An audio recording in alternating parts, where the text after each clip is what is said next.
Hey babe, welcome back. So in today's video, we're going over 3 of my go-to recipes that I eat when I am fasting. These are my dinner recipes. These are my 3 go-to dinners. And starting off, we are starting strong with one of my favorite things, which is baked chicken. So you see, I cut up some onions, I threw in some green onions, and I'm cutting up some habanero pepper. I also add some garlic paste to that. And then I use jerk seasoning. I use the mild. If you like it hot, use the hot. I can do the mild because I'm already using a habanero pepper in there. And then I just clean out the bottle with some water. Then I put it all in my veggie bullet and I make like a watery paste with it. So that's what I'll use to marinate my chicken. So I already have my chicken thighs, skin on, washed and cleaned. I don't know what you do, but we wash and clean chicken in my house. And I pour that marinade that I made all over it, and then I massage it into all of the chicken. I like to keep the skin on for the extra fat. And then I use a little bit of browning, the Grace browning, to give the chicken a little bit of color. I go back in with my dry seasonings now: onion powder, garlic powder, black pepper, salt, a little bit of curry powder. I'm Indian, I'm West Indian, what you want from me. Some salt for taste. The other seasonings may have salt, so please make sure you salt for taste. I use this Badia Sazon. It's MSG free, just for some more color and a little bit of extra flavor. So I go ahead and mix that up, let that marinate, and then while that's doing its thing, I go ahead and cut up a bell pepper. Any color will do. I just had a yellow one, so I used that one. And I cut them up into little strips.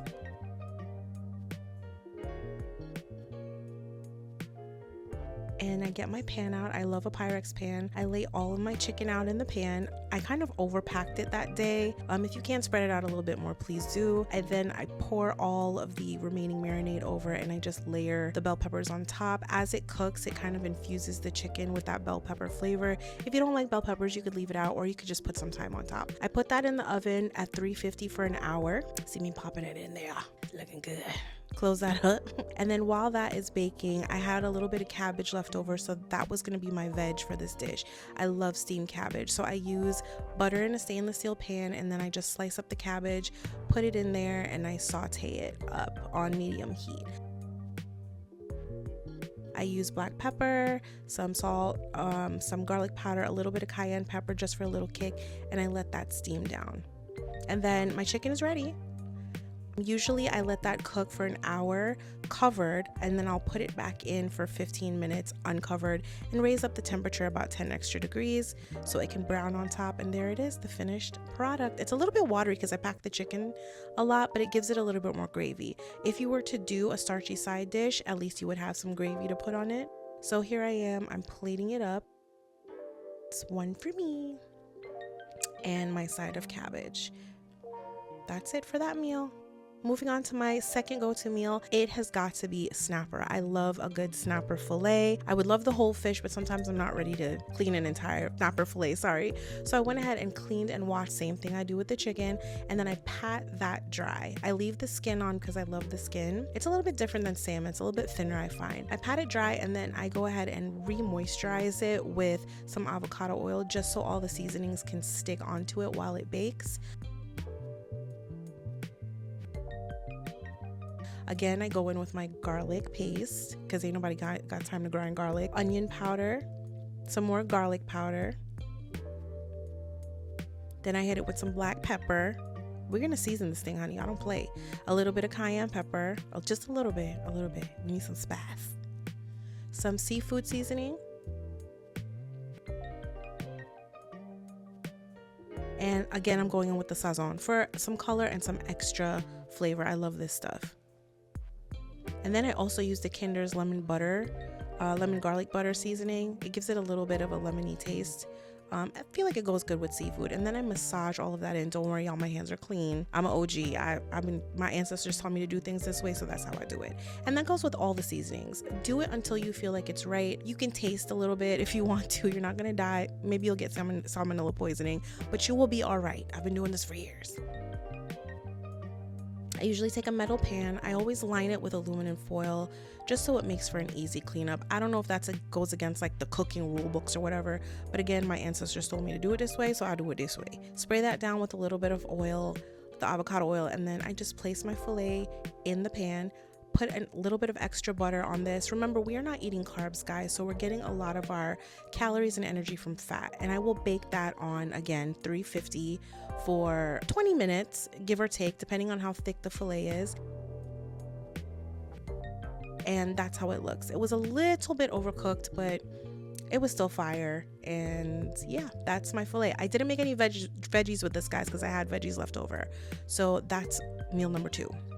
Now moving on to meal number 3 is one of my absolute favorites, and it is lamb. This cut of lamb is the lamb shoulder, so it's thin cut, sort of like a steak. It cooks a lot faster. To me, it's way more tender. It is a fattier cut, but it's okay. So I started off with some browning, again, to give it color. Browning really doesn't give a seasoning flavor to me. It just gives it a nice, rich brown color. I go in with avocado oil. Minced garlic is so important for lamb. I love a lot of garlic. And then I went in with this cilantro green seasoning base just to give it extra flavor. Liquid smoke, of course, just a tiny bit of that. You don't have to use it. Again, some more garlic. I love garlic on lamb.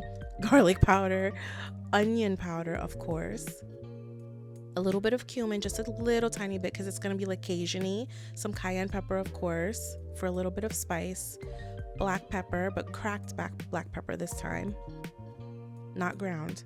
A little bit of cloves. I feel like when you have like a red meat dish, you need some cloves. I use this barbecue Mystique rub on it, as well as some thyme, because I want it to kind of have like a grilled kind of vibe, but I wasn't putting this on the grill. I'm baking this, of course, because ain't nobody got time.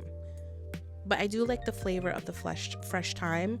And then, of course, I put on my murder gloves, because murder. And why do I have these gloves? I don't know. And then I go ahead and massage that into the meat, making sure everything is covered and incorporated. And I think I forgot something here. Oh yeah, I forgot to add a little bit of salt. So I went back in with some salt and I let that marinate for a while. And I came back and I laid it out. Again, I was over here overcrowding the pan. I do have bigger pans, but I feel like this is my favorite pan. Do y'all have a favorite pan? Because this must be mine. And then I put some fresh thyme on top. And I also went in with some Italian seasoning just for a little bit of extra flavor. I covered it with foil, made sure it was really, really covered, and I baked that in the oven for an hour on 350, and I bumped it up to 375 for the last 10 minutes. So then I'll put it back in for another few minutes, maybe 5 to 10 minutes, uncovered so it can get brown. And while that was going, I decided to do potatoes for my son. I use these really small golden potatoes. They're like Yukon Gold potatoes. Wash them, and I just boil them. And while they are preparing to be boiled, the green beans are for me. Obviously, my son's gonna eat some, but they're really for me because I'm not gonna do the potatoes. So I saute the green beans with a little bit of olive oil. I use some soy sauce, just a touch, some salt, some garlic powder, of course, and they start to turn this bright green color. And then I sort of let them steam. If it's missing a little bit of water, I do a touch of water in there just so it could steam on its own, so you get that nice green color. I drop a little bit of butter. Again, grass-fed butter is my go-to, and I let that go. And once that's done, I cover it down, move it to the side.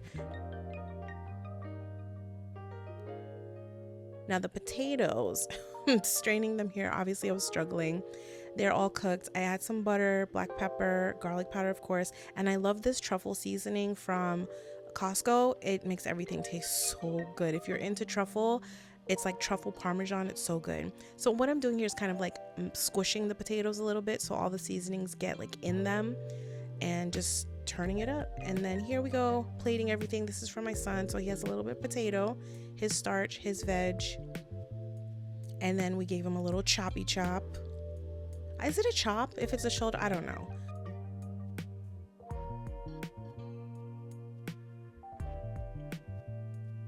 Anyways, guys, thank you so much for watching this video. I hope you enjoyed my 3 recipes. The lamb was done. It came out so good. These are my top 3 go-tos that leave you full and satisfied and energized and keeps you on track.